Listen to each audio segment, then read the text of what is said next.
Всем приветики! С вами Лес, и мы продолжаем играть в Тани Вани. Да, мы продолжаем, так что надевай наушники, бери что-нибудь покушать и... Так, мы, если что, проходим сюжетную линию терпила, так что основную сюжетную линию мы уже прошли, можешь посмотреть, начиная с первой серии. Так, остановились на том, как мы встретили волка злого, медвежонка и вроде сову, но не помню. В итоге мы от них убежали и встретили нашу Алису, которая предлагает нам шапочку, которую мы оборонили, да. Я забрал ее и натянул по самой брови. Тепло? Я не ответил. Там во дворе были какие-то дети. И что, покусали тебя, что ли? Ну, думаю, покусали бы еще как, потом бешенство отхватили. Нет. А чего же ты убежал? А так, любопытно стало. Вдруг в лесу что-то еще есть. Ответ был очевиден, но покатав мысль на языке, я лишь пробурчал. Не знаю. Эх, обещала не обзывать тебя дурачком. Ну, уже позвал. А я обещание исполняю. Хорошо. Она подошла вплотную, взяв под локоть. Я почувствовал запах мяты, апельсинов и сгоревших бенгальских огней. Захотелось наклониться к Алисе, чтобы распробовать все тонкости ароматов. Сколько можно повторять? Со мной ты в безопасности. Я сомневаюсь, что мы в безопасности. Я твой друг. Нет, я все знаю. Я все знаю. Ты не мой И друг. они.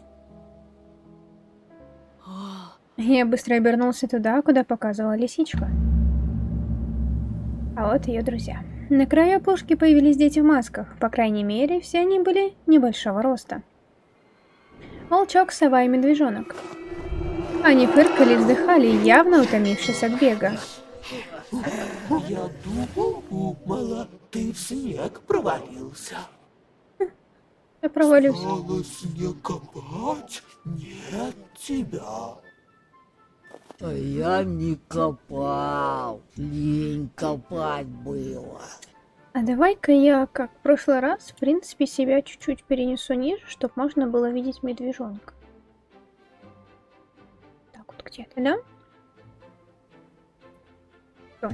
Ну, медвежонок будет виден. Думаю, это поинтереснее. Поинтереснее, чем текст. Думаю, да. Поехали так. А ну как получается? Если дурак, то бегай да копай.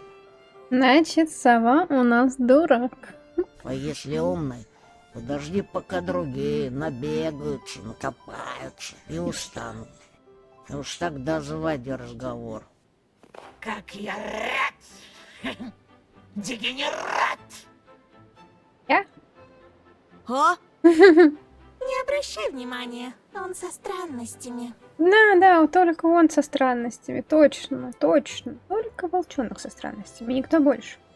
Я понял, что стою с открытым ртом, с бессильно опущенными руками. Не знаю, как реагировать на слова поздних гостей, я все-таки выдавил подобие улыбки. Вы просто меня напугали. Они начали переглядываться, а кто-то даже фыркнул, словно услышал шутку. Да, лиса права! Это он. Нет, это наш. Неужели нашли? Наш зайчик. Наш зайчик?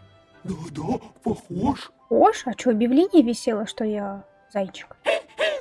Взбесившись от радости, волчок начал махать частью костюма, словно хвостом. Первый? А был нулевой? Или будет второй? Ну, конечно, ты первый. Ну, первый. Это волчик раньше всех почуял зайчика в тебе и рассказал нам. Как? Здравствуй. С нашей совушкой ты знаком не понаслышке. Да, Не ну такая что уж она и сес- страшная, правда? Да-да, она сестру нашу терроризирует. Не понаслышке. Да, наверное. А этот улыбчивый бугай — медвежутка. Ты лучше с ним поласковее, а то голову откусит. Как свелапа. Зачем это? Да, смотрю, ты чувство юмора где-то обронил. Антон, тут просто только волчонок со странностями, не обращай внимания. Все еще сомневаясь в благих намерениях причудливых зверят, я спрятал руки за спину, стараясь при этом не смотреть на зияющие дыры карнавальных масок вместо глаз. Алиса наигранно подбочинилась и как-то ухитрилась подмигнуть своей рыжей личиной. Когда в следующий раз придем, будем звенеть в колокольчики, чтобы ты не так боялся нашего визита. Да, украдете их что, у коровушек? А у нас разве есть колокольчики? Видимо, у коровушек возьмете Чур, колокольчик. я звенеть не буду. А чё У так? меня Лапка лапка болит. болит. Так повесь на себя. И не надо, оно само будет. Чук-чук-чук. Но моя улыбка стала настоящей. О, зубы показал. Это добрый знак. Но вот я смотрю на ваши зубы, но не думаю, что это очень добрый знак. Не ожидала, что сможем тебя рассмешить. Я думала, это под силу только Диснейленду. Откуда ты знаешь? Да так, прочитала кое-где. Про меня? Про клюв от воробья. Про Диснейленд яхонтовый. Ты умеешь читать по-человечески? Зря я, что ли, в школу хожу день ото дня. Пол уходит. Блин, вот у меня реально подозрение, что это Алиса, это Полина. Ну серьезно, в пол уходит. Здесь есть. Не знаю, не знаю. Странно. И она кокетливо запела. Как детей не замечать, как мечты их развенчать. Учат в школе, учат в школе, учат в школе. Крепко-накрепко вломить, с детства слабеньких чморить. Учат в школе, учат в школе, учат в школе. Какая прекрасная песня, а добрая такая. Ее пели бы еще на линейке, а? На школьной линейке было бы вообще прекрасно. Я осторожно засмеялся. Новые знакомые же не отпугивали, а напротив привлекали. Было в них что-то особенное. В этой пушке, и в луне, и в снежинках, которые почему-то падали наоборот, с земли в темное небо, как на прокрученной задом наперед пленке. Дети в масках приблизились, и я ощутил их прикосновение. Они хлопали дружески, трогали мою одежду, словно проверяли, что я настоящий. В их прикосновениях не было звериной злости, лишь чистое, незамутненное любопытство ребенка. И я почему-то сказал про себя. Им можно доверять. Ага, только они окажутся монстрами. Снежинки все планировали ввысь. Никто тебя больше не обидит. Вообще-то, увы. Драк. Да. Пусть только попробуют. Угу, только вы потом обидите. Лиса тихонько пикнула меня в плечо и Ну рассмеялась. что, Тоша, убежишь с воплями или с нами пойдешь? Убегу с воплями. Куда? На аттракционы! У нас аттракционы имеются? В эту секунду далекий звук флейты нарушил обманчивую тишину тайги. Прекрасный и таинственный, он вызвал в памяти звон хрусталя и журчание студеного ручья. Если какие-то сомнения оставались, то песня флейты развеяла их. Я пошел за новыми друзьями, прежде чем принял решение. Ноги сами приступали, а образованные соснами туннели раздвигались. Кусты кланялись перед нашей процессией. Все это напоминало сон. Ведь даже поляну, на которую мы выбрались, я видел во сне. Флейта, как чудесная птица, парила где-то высоко между темных крон. Снежинки, взлетая, закручивались спиралью. Луна окрашивала ветви в серебряный цвет. Алиса зачарованно ахнула, и я разделял ее восторг. Задрав голову, я смотрел вверх. Красиво как. Да, только почему она все летит наоборот? Очень красиво. Блин, я камеру передвинул, теперь он снизу. Вы что, издеваетесь? Волчок одобрительно завыл. Это мелочи. Я покажу гораздо больше, если захочешь. Угу. А я хотел, как сильно я хотел увидеть то, что видела лисичка своими спрятанными в полутьме капюшона глазами. Теперь смущало не то, что дети носили маски, а то, что без маски был я. Точно голый на январском ветру. Скажите, а зачем вам маски? Я не боялся, хотя меня и трясло. Дрожь была не от холода, а от странного волнения, предвкушения чего-то невероятного. А тебе зачем? Я дотронулся до прохладной Но щеки. я без маски. Обожаю человеческие сказки. Шутница. Человеческие ласки. Ух! Ах, Человеческие дрязги. вот это вы даете, какие у вас-то странные мысли. Я же говорила, Угу. все жители поселка носят маски. Только скрываются за ними отнюдь не люди. А кто? И даже я? Ты такой рассеянный, Антон. Однажды мы уже нашли твои очки. Угу. И шапку. И твое настоящее лицо. В смысле? Это не мое настоящее лицо. Я видел маску, которую лиса мне протягивала. Ту самую маску зайчика, похожую на серебряный слиток в лунном свете. Любопытно стало, как изменится мир, если заглянуть сквозь прорези. Ну, в принципе, у нас просто выбора нету. Никакого. Так что, наверное, так и придется сделать.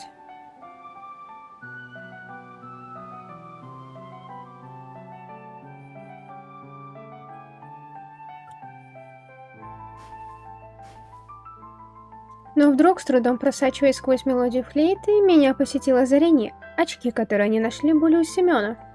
Новые знакомые наверняка знали, что с ним произошло. Или хуже. А куда подевался Семён? Что с ним стало?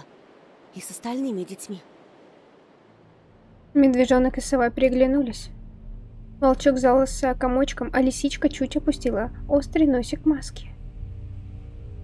Знаешь, как я делаю? Сейчас, секунду, смотри. Хоп! Оп, все, отлично. Это пойдет на превью. Это пойдет на превью, да. Так, поехали. Тот, кого держали в клетке. Тот, кто режет мелко-мелко. Мелко-мелко. Тот, кто носит кожаное лицо, забрал их. Кожаное лицо. Умел бы я креститься, перекрестился бы. Хотите сказать, это был человек? Чем ты только слушал? Ушами. Разве можно назвать такого, как он, человеком? Но вы тоже не совсем люди. О, смотри, а у волчонка-то руки человеческие. Посмотри, реально? Там и ногти, реально человеческие руки. Про лису не помню. Про сову вообще фиг его знает. А тот у нас варежка. В варежках, как пропавший мальчик. Одно слово — взрослый. В мире взрослых так легко потеряться. Убийцы, жестокие дрессировщики и равнодушные родители. А вот откуда она про это знает? Прям намекает про равнодушных родителей. Лучше об этом вовсе не думать, чтобы не грустить. Не знаю, как вам, а мне печалиться совсем не хочется. И я сегодня какой-то негрустный. Антон, а ты? А? Я задумался, глядя в лес, пытаясь определить, откуда доносится звук флейты. Я был уверен, что музыкант стоит прямо за частоколом сосен. Очень высокий, перебирающий длинными пальцами дырочки в корпусе флейты. Так что, сядем тосковать или займемся отдыхом? Можем потасковать, в принципе. Алиса хотела что-то показать. Давай начнем с самой сладкой части программы. Какой? Лисичка извлекла из карманов горсть конфет и вручила по очереди всем детям. Зашуршали фантики, тут же запахло ананасом, какао и дыней. Я знаю, что это за конфетки. Еще те кишки. В прошлый раз, когда у нас была концовка, она так нам запихнула мясо с кишками в рот, а тут конфетки. Я думаю, здесь похожая ситуация сейчас. Последнюю конфету, вафельную, мою любимую, Алиса вложила мне прямо в рот. Язык обволокло пряностью. Казалось, что мое тело покрылось шерстью, по которой пробегали яркие искорки. Да-да, они просто немного дурманящие. Замешкав, я прожевал вафли и шоколад, поглотив их, наслаждаясь вкусом. Спасибо. Папа, пожалуйста. Благодарность вышла глуховатой, потому что губы мои уже касались маски. Я не заметил, как поднес ее к лицу. От папи и Маши исходило тепло, маска льнула к коже и приятно пощипывала. Так я нырял после зимней прогулки в горячую ванну и лежал, мурча от пенной воды. Говорила же, это твое! Мое. Чего стоим? За нас веселиться никто не будет. Никто не будет. Да. Мелодия кружилась по поляне, как вихрь. Не терпелось выпустить ту энергию, тот жар, которыми меня наполняла чарующая музыка. Сова прыгнула и исчезла высоко наверху. Над головой раздался ее смех, а потом она приземлилась обратно, фырча и дуваясь. Ты так можешь. Попробуй. Я попробовал. Ноги оттолкнулись от земли, и я взлетела ракетой к звездам и закричала от счастья, видев своих друзей внизу. Ветер помогал мне лететь, словно я скакала на громадном батуте. Вау. Звезды казались яркими блесками, до которых можно тянуться языком, слизнуть. Луна стала ближе, а потом я полетел вниз. Лишь на мгновение испугался, что сломаю ноги, но подошвы твердо встали на С снег. нами ты в безопасности. Да-да, конечно. И все Мгм. твои мечты станут явью. Да-да. Я так счастлива наконец обрести тебя. Обрести меня как вещь? Зайчик. Смеясь от восторга, я понял главное. Эти четверо не причинят мне вреда. Как же он ошибается. А настоящие враги, я чувствовала это каждой шерстинкой своей маски. Те, кто далек от волшебства. Люди из поселка. Так, ну это мы все помним, это мы все читали. Так что давай это пропустим. Мы-то уже проходили эту игру, так что кто хочет, может посмотреть с самого начала, да. Так. Алиса закружилась так-то, я знал, что он улыбался сам. Эй, тебя что, заколдовали?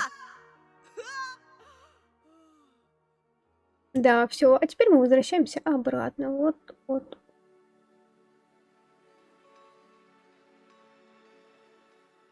Вот так вот. Вроде ровненько. Расколдовали? Странно, подумала я, отклеив подбородок от парты. Мышцы слегка ныли, но это было приятное чувство. И от чего-то вновь слонялись по классу, передавали друг другу записки, шушукались. Их физиономии казались выцветшими масками, блеклыми и скучными. Я зевнул, вспоминая, как парил высоко над лесом, а рядом смеялась Алиса и крепко сжимала мою ладонь. Возможно, и почти наверняка это был сон, потому что из лесу я не возвращался, а проснулся дома в кровати, обыкновенным утром с чаем и таблетками. Но меня мало тревожило разумное объяснение ночным танцам. Куда важнее было чувство полета. Знание о том, каково висеть над пиками величественных сосен и скалиться на луну. Прости, задумался. Слышал уже про Катю? А? Я бросил взгляд на пустующее место впереди. Катя пропала. Сон как рукой сняла, я недоверчиво нахмурился. Как пропала? Быть не может. Ничего себе. Эпизод 4. Бьем копытом озим. Это вроде бы последний. Я сама не поверила, но Лилия Павловна на работу не вышла. Контрольная отменяется. Я вспомнил Катю, такую красивую, такую подлую. Катя, ля-ля-ля-ля, первая сплетница и змея и гадина. Я продолжил царапать ручкой в тетради, выводить пики сосен и две крошечные фигуры, летящие между кронами и полной луной. По предплечьям бежали орды мурашки, ретиво заскакивая за шиворот. Так. Кто-то в поселке явно был к этому причастен, скрывал нечто ужасное за благочестивой маской. А что ты рисуешь? Я стыдливо прикрыл тетрадь, будто было что-то зазорное в фигурках над Да лесом. ничего, так, дурака валяю. Полина облокотилась на парту. Я уже и забыл, какая она легкая и изящная, словно скрипка. Гнев и ярость, которые буревали меня вчера вечером во время телефонного разговора, отступили, спрятались в норе. Я уже забыл обижаться на Полину. Вот бы она тоже могла прыгать с нами, сняв маску притворной повседневности. Я улыбнулся, представляя, как юбочка Полины порхает на ветру, как звезды искрятся со всех сторон, и она удивленно спрашивает, не сон ли это. И я отвечаю, мол, какая разница? Лицо Полины снова помрачнело. Ужасно еще и то, что Катю мне жалеть сложно. Я правда ищу в себе сострадание, но вспоминаю ее поступки и... Мгм. Полина покачала головой. Я чудовище, да? Нет, подумал я, ты одна из самых красивых девушек, кого я встречала, но для меня, увы, ты только на втором месте.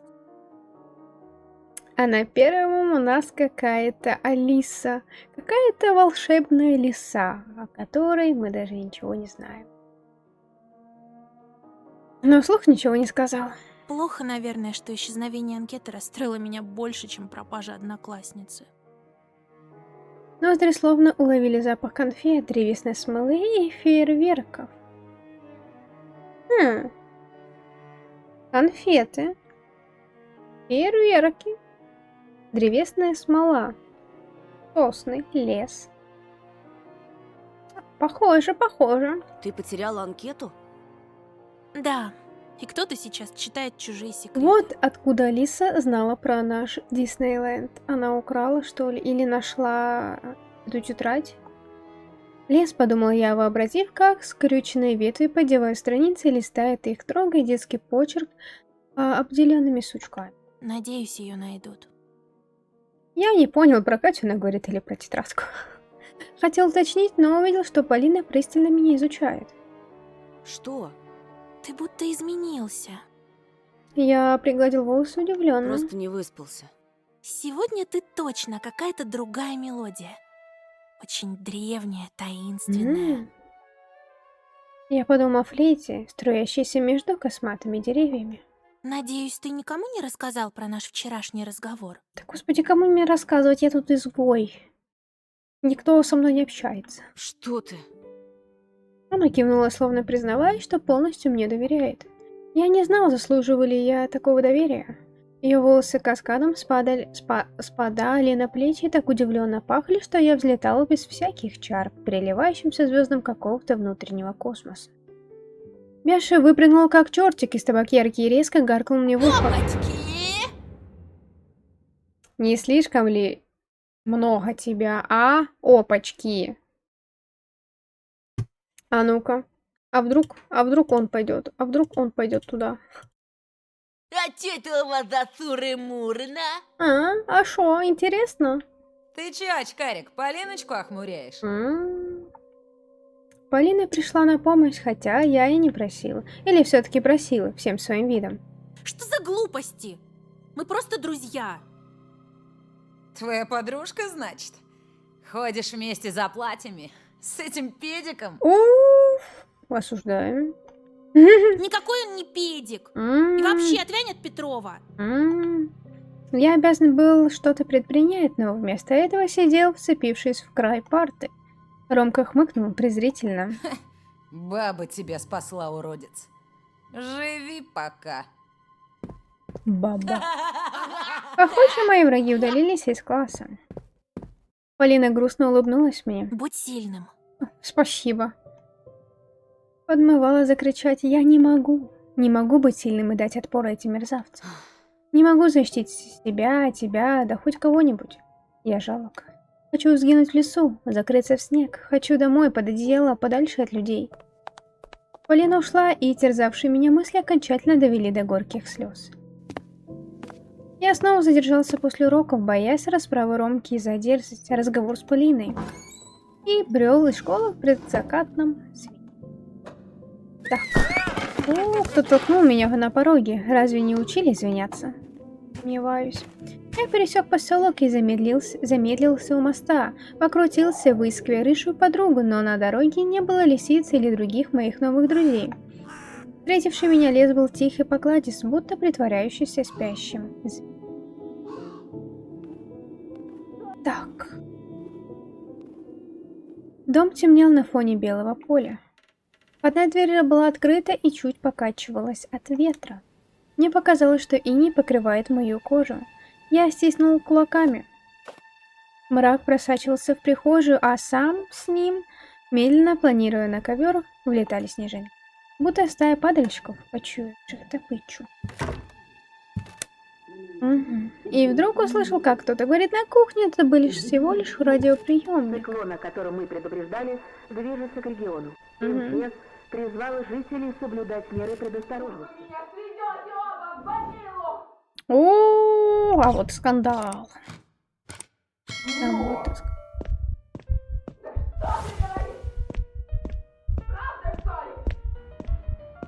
Думаю, на этом мы можем, в принципе, приостановиться сейчас и продолжить играть уже в следующей серии.